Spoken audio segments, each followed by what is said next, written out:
Azizlar, inshootingiz tayyor bo'lib, tom qismini qanday yopish o'ylantiryaptimi? Endi sizda oson yechimi bor. O'zbekiston bo'ylab konteyner profilidan kottej mini stadion 25 metrgacha bo'lgan kattalikdagi tomlarni ustunsiz yopish xizmatini taklif etamiz. Har xil o'lchamdagi navislarni tayyorlab, tez fursatda hamyonbop narxlarda o'rnatib beriladi. Hamma mahsulotlar o'zimizdan. Batafsil ma'lumot ekraningizdagi raqamlarda. Muhim va dolzarb yangiliklari bilan dunyo yangiliklari o'z ishini boshladi.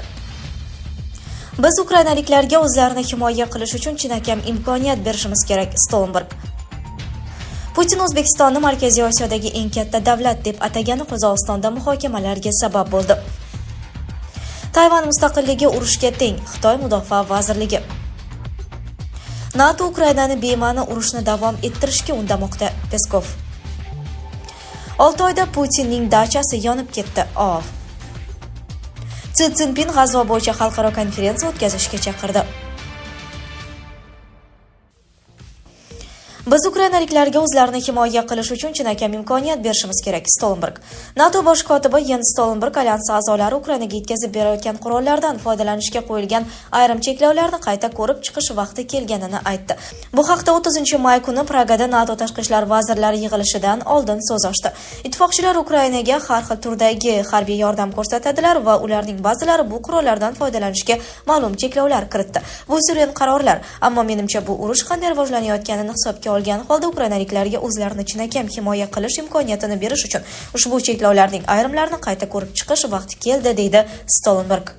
Ukrainaning ba'zi ittifoqchilari, xususan Britaniya, Boltiqbo'yi davlatlari va Daniya bu bosqichdan qonuniy o'zini o'zi himoya qilishning bir qismi ekanligini ta'kidlasa, boshqalari Rossiya hududini nishonga olish G'arbni to'g'ridan-to'g'ri mojaroga olib kelishidan qo'rqadi. Putin O'zbekistonni Markaziy Osiyodagi eng katta davlat deb atagani Qozog'istonda muhokamalarga sabab bo'ldi.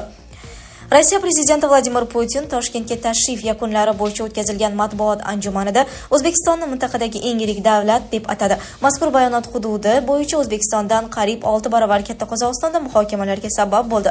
Siyosatchilar O'rda Kazan nashriga bu boradagi fikrlari bilan bo'lishdi. Qozog'iston Markaziy Osiyodagi eng katta davlatdir, biroq Rossiya prezidenti bayonotida buning aksini aytib, amalda respublikani mintaqadagi eng yirik davlatlar ro'yxatidan chiqarib tashladi. Sizning O'zbekistonga tashrifingizdan oldin ham AQSh Moliya vazirligi va sanksiyalar rejimini amalga oshiruvchi boshqa idoralardan delegatsiyalar kelgandi. Markaziy Osiyo davlatlari poytaxtlariga Rossiya bilan hamkorlik istiqbollarini bostirish uchun qilingan bosimga qanday qaraysiz? Rossiya bu bosimning o'rnini ta'minlay oladimi? Jumladan O'zbekistonga deya savol bergandi Rossiya ommaviy axborot vositalari Putinga. Rossiya prezidenti o'z javobini hamkor davlat masshtabini gapirishdan boshladi. O'zbekiston nafaqat Markaziy Osiyoda, balki aholi bo'yicha ham Rossiyadan keyin ikkinchi o'rinda turadi. 37 million. Ammo AQShdan dunyoning barcha mintaqalariga sayohatchilar parvoz qilmoqda.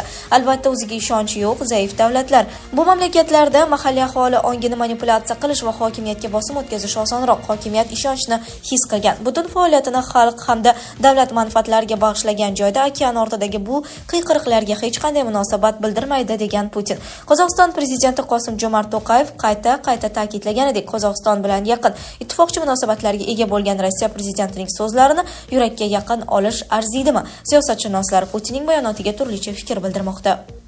Masalan, xalqaro ekspert Anvar Bahitdinovning fikricha, G'arb bilan qarama-qarshilik kontekstida mamlakat hududining tilga olinishi tasodifan emas.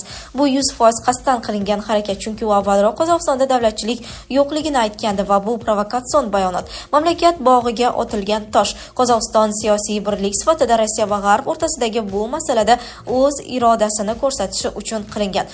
Bizning yo'l oraliqda, Xitoy, Rossiya va G'arb o'rtasidadir. Lekin Rossiya uchun Qozog'iston qaror chiqarishi nihoyatda muhim. Chunki mamlakat eng katta sherikdir. Davlat ommaviy axborot vositalari savollariga prezident oldindan tayyorlanadi. Putinning javobida Qozog'istonga yashirin ishora bo'lishi mumkin, dedi ekspert. Tayvan mustaqilligi urushga teng – Xitoy Mudofaa vazirligi. Xitoy Mudofaa vazirligi matbuot kotibi Wu Tsian Xitoy va Tayvanning birlashishini to'xtatib bo'lmaydi, dedi. U Tayvan ma'muriyati rahbari Lai Tizhenning lavozimga kirishini shunday izohladi. Uning fikricha, orolning mustaqilligi urushga teng bo'lardi. Vatanning birlashishi tarixiy tendensiya bo'lib, uni to'xtatib bo'lmaydi. Tayvanning mustaqilligi urushga, bo'linish esa tinchlikning yo'qolishiga teng bo'ladi, dedi Wu Tsian brifingda. Xitoy xalq ozodligi armiyasi o'tgan hafta Tayvan atrofidagi dengiz va havo hududida orolni o'rab olgan holda qo'shma qilich 2024A harbiy mashg'ulotlarini o'tkazdi. XXR buni Tayvan mustaqillik tarafdori kuchlarining separatistik harakatlariga javob va tashqi kuchlar aralashuvi va provokatsiyalardan qattiq ogohlantirish deb atadi. Mashqlar orolning yangi ijrochi rahbarining inauguratsiyasidan so'ng bo'lib o'tdi.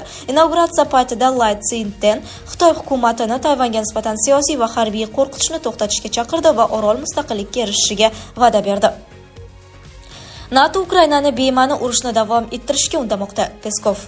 Rossiya prezidenti matbuot kotibi Peskovning aytishicha, NATOga a'zo davlatlar Kiyevni Rossiya bilan ma'nosiz urushni davom ettirishga undamoqda. Bu haqda RIA Novosti xabar berdi. Peskov brifingda G'arb davlatlari vakillarining Ukraina mojarosining borishi haqidagi bayonotlarga munosabat bildirar ekan. Ular Ukrainani bu bema'ni urushni davom ettirish uchun har tomonlama provokatsiya qilmoqdalar dedi.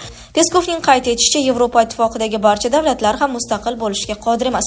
Yevropa ittifoqi munosabatlari tizimida hamma mamlakatlar ham ma'lum darajada mustaqillikka erisha olmaydi, dedi Peskov jurnalistlarga. Uning so'zlariga ko'ra, NATOga a'zo davlatlar Rossiya bilan urushni tom ma'noda, majoziy ma'noda ham davom ettirish niyatida.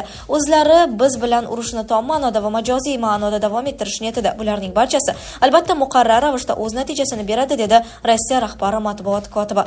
U shuningdek, Ukrainadagi keskinlikni qo'llab-quvvatlashni tanlangan davlatlar, xususan NATO davlatlarining manfaatlari katta zarar ko'rishini ta'kidladi. Bularning barchasi albatta o'z oqibatlarini keltirib chiqarishi muqarrar. Bu esa pirovard natijada keskinlikni oshirish yo'lini tutgan davlatlar manfaatlariga katta zarar yetkazadi, deya tushuntirdi Peskov. 6 oyda Putinning dachasi yonib ketdi. Rossiyaning Oltoy o'lkasidagi Angouday tumanida Rossiya prezidenti Vladimir Putin qarorgohidagi binolardan biri deyarli butunlay yonib ketdi. Bu haqda mahalliy blogerlar xabar berdi. Bloger Amir Aytashev va faol Arnura Arna yonib ketgan obyekt tasvirlari bilan bo'lishdi. Fotosuratda binoning tashqi bezaklarining bir xil elementlari ko'rsatilgan. Bundan tashqari, jabhaning rangi, qo'shni binoning tomi va relyefi bir xil. Aytashevning aytishicha, surat kecha 30-may kuni olingan. Oltoy Respublikasining Angdunay hududidagi Putinning dachasida yong'in sodir bo'ldi. Rossiya prezidenti Vladimir Putin 2015-yilda Italiya bosh vaziri Berlusconini qabul qilgan qarorgoh binolaridan biri yonmoqda, deb yozadi Aytashev Telegramdagi kanalda. Proyektning yozishicha, turar joy hududida to'silgan o'rmon maydonlari bo'lgan, fermer xo'jaligi va nasldor bug'u boqish fermasi mavjud. Putin bu hayvonlarning shoxlari ekstrakti bilan vanna qabul qilishi aytiladi. Nashrning yozishicha, protsedura yurak-qon tomir tizimining faoliyatini yaxshilaydi va terini yoshartiradi. Xitoy rahbari Si Szinpin Isroil va Hamas harakati o'rtasidagi urushni tugatish uchun keng ko'lamli tinchlik konferensiyasi o'tkazishga chaqirdi. Bu haqda u 30-may kuni Pekinda arab davlatlari vakillari oldida qilgan chiqishida ma'lum qildi. Yaqin Sharq rivojlanish uchun katta istiqbolga ega mintaqa, biroq unda hamon urush davom etmoqda. Urush cheksiz davom eta olmaydi, adolat abadiy yo'qolmaydi va ikki davlat yechimini o'zboshimchalik bilan buzib bo'lmaydi, deydi Xitoy rahbari.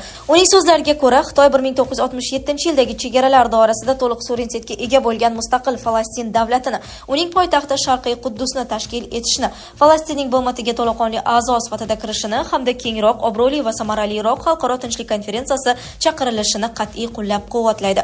Si Szinpindan so'ng so'zlagan Misr prezidenti Abdul Fattoh As-Sisi xalqaro hamjamiyatni Isroilning G'azo sektorida Hamasga qarshi urushni to'xtatishga chaqirdi. Xalqaro hamjamiyatni G'azoda zudlik bilan uzoq muddatli gumanitar yordam ko'rsatishga, Isroil qamalini va falastinliklarni o'z yerlarini majburan tark etishlariga urinishlarni to'xtatishga chaqiraman, degan As-Sisi. Bir kun avval Misr rahbari bilan muzokaralar chog'ida Szinpin G'azodagi o'ta og'ir vaziyatdan qattiq xafa ekanligini ta'kidlagan. Hozirgi kunda birinchi ustuvor vazifa mojaro tarqalishining oldini olish, mintaqaviy tinchlik va barqarorlikka ta'sir ko'rsatish va yanada jiddiy gumanitar inqirozning oldini olish uchun zudlik bilan o't ochishni to'xtatishdir, degan Xitoy rahbari. Shuningdek, u Xitoy Falastin masalasini tezroq har tomonlama adolatli va uzoq muddatli hal etishga erishish uchun Misr bilan hamkorlik qilishga tayyorligini ta'kidladi. Sizlarga yetkazmoqchi bo'lganlarimiz shulardan iborat edi. Dunyo yangiliklaridan uzoqlashmang.